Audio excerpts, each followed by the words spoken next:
I'll be your light, be your light. I'll be your light.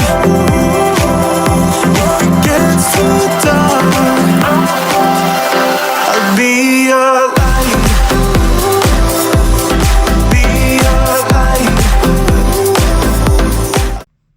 Coucou tout le monde, alors j'espère que vous allez bien. Aujourd'hui on se retrouve dans une nouvelle vidéo qui sera une vidéo sur mes objectifs pour l'année 2025 et plus, mais principalement pour l'année 2025. Alors j'aime pas faire des face cam, donc je vais vous mettre par moment des images pour éviter que vous ayez ma tête pendant 3 heures, parce qu'au bout d'un moment je pense que ça va être chiant pour tout le monde. J'ai une feuille avec 5 points à aborder. Je suis désolée si vous entendez mes voisins, mais ils sont toujours très bruyants et je ne peux filmer à aucune heure parce que même la nuit ils font du bruit. Donc voilà. Le premier objectif qu'on va aborder concerne le principal sujet de cette chaîne parce que c'est lui qu'on voit le plus, donc Hidalgo bien sûr. Donc on va commencer par parler de son travail, donc le travail qu'on fait au quotidien, qu'est-ce qui va changer, tout ça. Donc on va rien changer de spécial en fait, on travaille principalement pour qu'il se muscle, qu'il ait un beau physique, pour s'amuser et pour des objectifs concours, mais pas de gros objectifs concours cette année. J'avais pensé à la mode parce qu'une amie voulait le faire.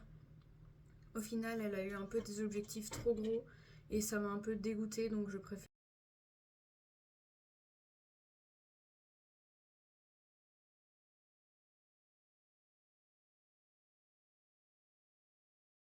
ne pas le faire tout court. Voilà. Parce que se fixer d'aller en club 1 parce que en club 2 on est obligé d'être par équipe. J'ai essayé, franchement déjà on a essayé ça dans un terrain mais catastrophique, je retournerai plus jamais. Donc je vais pas, non, je vais pas faire la mode club 1 CCE, alors qu'on a fait 2 CCE, dont un qui était catastrophique et le premier pas ouf. Donc non, on va pas faire ça. Je vais peut-être faire quelques CSO, principalement en Belgique je pense, mais peut-être en France, je ne sais pas, mais je pense plus en Belgique. Et pour les CCE je vais en faire un ou deux, je sais pas, au beau temps. Au moins un, ça c'est sûr. Normalement il y en a un au mois d'avril. Mais voilà, on va pas faire de la mode cette année, peut-être l'année prochaine, je sais pas. Enfin, en tout cas, ça dépendra surtout du point de vue financier, parce que comme vous le savez, la mode c'est pas gratuit. Et moi, je suis quand même très loin de la mode. Donc, comment vous dire que la route, ça va être quelque chose, voilà. Donc, pas cette année, ça c'est sûr. Et dans sa vie en général, est-ce qu'il y aura des changements? Alors oui, d'ailleurs très bientôt, parce que le 1er février, Hidalgo change de pension. Ça fait beaucoup, oui, je sais. Il a changé, je crois, 4 ou 5 fois au minimum d'écurie, mais bon, c'est... Voilà. La pension augmente là où je suis, et au fur et à mesure du temps, en fait, quand on va aller quelque part, on idéalise beaucoup l'endroit, et au final, on se rend compte que oui, c'est très bien, mais que comme partout, il y a des défauts. Et donc, pour éviter d'être en surprise ou quoi, je retourne juste dans ma première écurie, là où j'ai commencé l'équitation, là où était Wipestar. Donc, rien de nouveau en soi, mais on retourne là-bas. Et on sera moins de propriétaires parce qu'en fait, quand je suis arrivée dans l'écurie là où il est maintenant, cet été, c'était très calme. On avait la piste tout le temps, il n'y avait personne. Il y avait quoi 10 propriétaires à tout casser et on n'était jamais là tous en même temps, donc c'était super pratique, on pouvait faire tout ce qu'on voulait, on n'était jamais en train d'attendre ou de faire la queue ou quoi que ce soit. C'est déjà arrivé là cet hiver que je fasse la file pendant 2h30 minimum pour le lâcher 30 minutes et franchement c'est un peu chiant. Enfin il n'y a pas que ça mais voilà, et comme ça augmente le prix, et que j'ai un peu abandonné une amie qui était dans l'écurie où j'étais avec Wipestar, mais quand Wipestar est parti parce qu'il y a eu toute une histoire avec sa DP. Si vous voulez une vidéo story time, je vous expliquerai ce qui s'est passé, mais voilà. Qui a fait que je suis partie de cette écurie, entre guillemets, parce que je suis jamais vraiment partie vu que j'ai continué à prendre des cours là-bas. Bref, j'ai juste plus mis wipe, tout simplement. Hidalgo donc va y aller le 1er février et on va rester là, je pense, pendant un bon moment. Ça va être chouette parce qu'on va revoir les copines d'avant, tout ça. Il va revoir son pote Livarest, ils vont pouvoir sortir ensemble au paddock. Et ça c'est cool parce qu'il y aura moins la file pour le paddock comme on est moins de propriétaires là-bas. Alors le deuxième point qu'on aborde, c'est au label, ce qu'elle va faire dans sa vie, son travail, est-ce qu'elle aura une demi-pension, tout ça. Donc pour le travail de label, c'est un peu... elle travaille pas beaucoup, donc c'est un peu aléatoire. Donc elle peut faire une balade, puis une séance de plat dans les champs, puis je peux aller sauter avec elle en écurie, puis... Mais c'est jamais très régulier, c'est une fois de temps en temps comme ça. En plus, elle a 4 ans et demi, elle va avoir 5 ans au mois de juin cette année. Et j'ai pas d'objectif, en fait. On fait des choses quand on a envie de faire des choses, et quand on n'a pas envie de faire des choses, on ne fait rien. Voilà, c'est pas plus compliqué. Donc au label ne fera pas de concours, je pense, à moins que peut-être un pour s'amuser, mais je pense même pas parce que elle a pas l'air de kiffer ça, donc j'ai un peu la flemme de me battre. J'ai pas envie de me battre avec elle, donc si elle a pas envie de faire de concours, elle fera pas de concours, et puis voilà.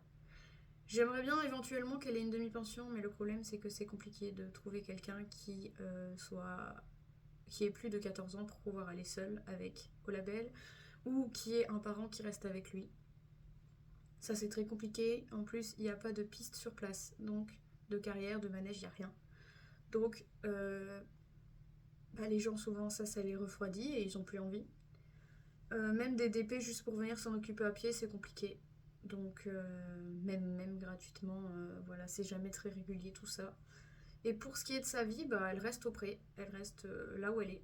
Et ça ne va pas changer pour elle. Elle a du foin à volonté, elle a du grain, elle a de l'herbe quand l'herbe a poussé, bien sûr, parce que il n'y a pas de l'herbe toute l'année, malheureusement.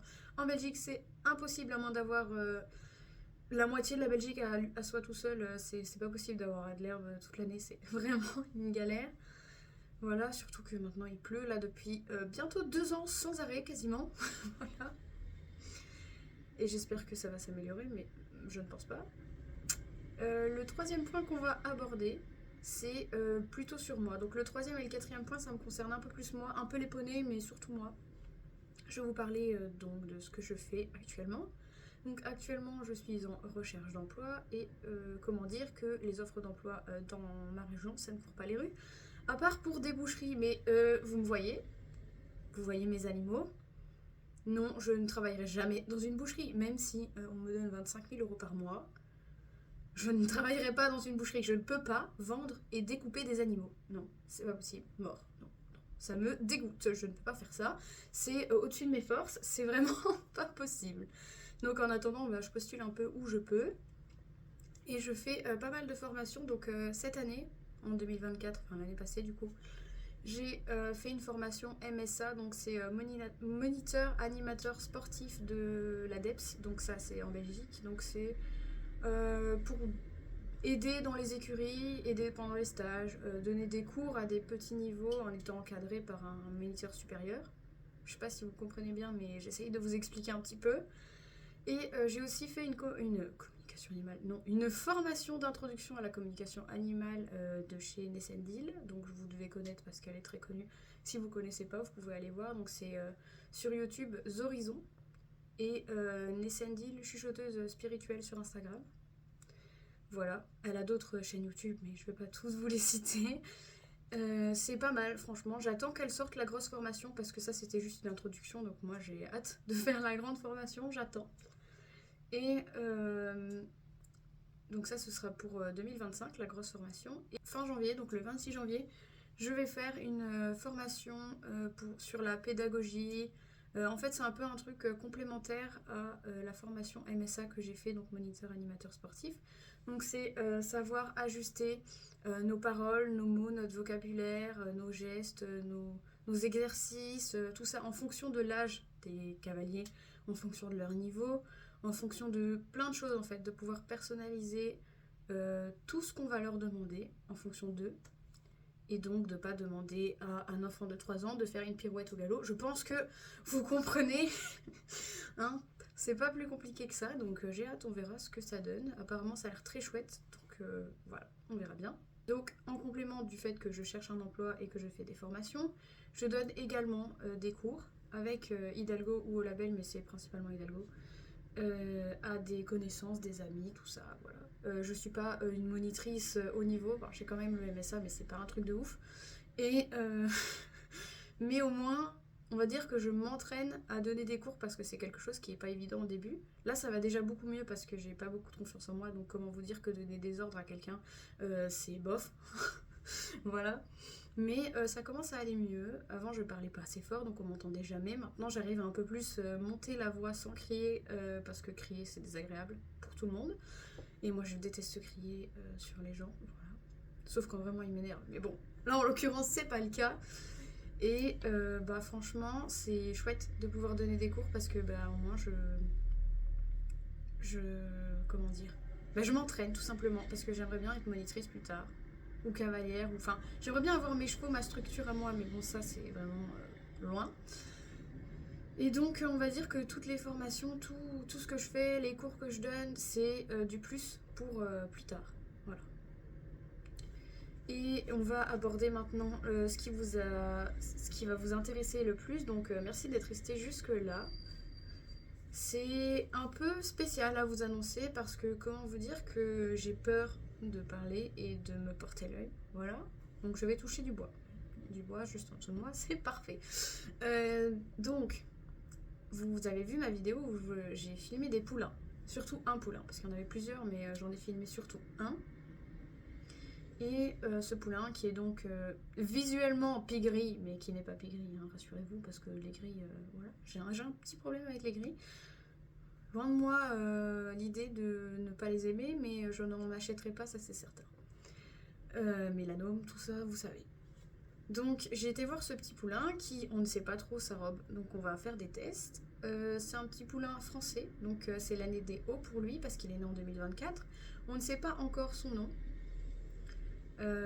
Donc l'éleveur m'a proposé de choisir 3 noms et il les a envoyés à l'IFCE, donc on attend de savoir quel nom a été choisi. Je suis un peu paumée dans tout ça, donc je regarderai d'ici une semaine ou deux, enfin voilà.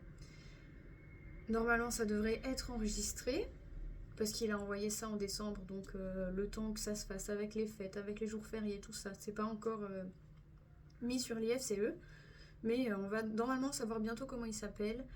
Donc ce petit poulain au quelque chose, on ne sait pas, du courant parce qu'il vient de l'élevage du courant, c'est un OC.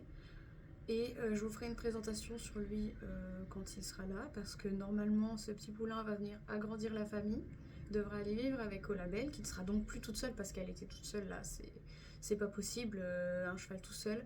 Elle devait avoir un copain Shetland, ça a été annulé, enfin bref, plein de misère encore. Donc voilà, et non, c'était pas prévu. C'était prévu, mais pas tout de suite, c'était prévu dans quelques années, c'était pas prévu maintenant. Mais Olabelle toute seule, c'est pas vivable. Et je suis tombée dessus complètement par hasard, donc je dis que le hasard fait bien les choses et que si ça se fait, c'est que ça devait se faire, et voilà. Donc ce petit O va venir nous rejoindre normalement fin février, début mars de cette année, donc c'est très très bientôt. Je vous tiendrai informé de tout ça en temps et en heure parce que pour l'instant je ne sais pas quand est-ce qu'il arrive, je ne sais pas son nom, je ne sais pas. Enfin, voilà, je ne sais pas grand chose à part qu'il est très mignon et très gentil. Pourquoi j'ai pris un poulain? Pourquoi un étalon? Posez-moi des questions, oui, parce qu'il est encore étalon, il ne sera pas castré, pas pour le moment. Plus de mémoire sur mon téléphone, on adore, parce que aussi je dois m'acheter un nouveau téléphone, mais il n'y a plus de téléphone en stock là où je dois l'acheter. Donc, enfin, du moins plus le modèle que je veux. Donc, comment vous dire que c'est compliqué de faire avec ce téléphone qui est au bout de sa vie. Mais je vais pas vous parler plus du poulain pour l'instant. Si vous avez des questions, si j'ai oublié des points, si j'étais un peu trop floue, pas assez précise sur certains points, n'hésitez pas à me poser des questions en commentaire, j'y répondrai avec plaisir. Et sur ce, moi je vais vous laisser, j'espère que la vidéo vous a plu et je vous dis à bientôt dans une prochaine vidéo. Bye!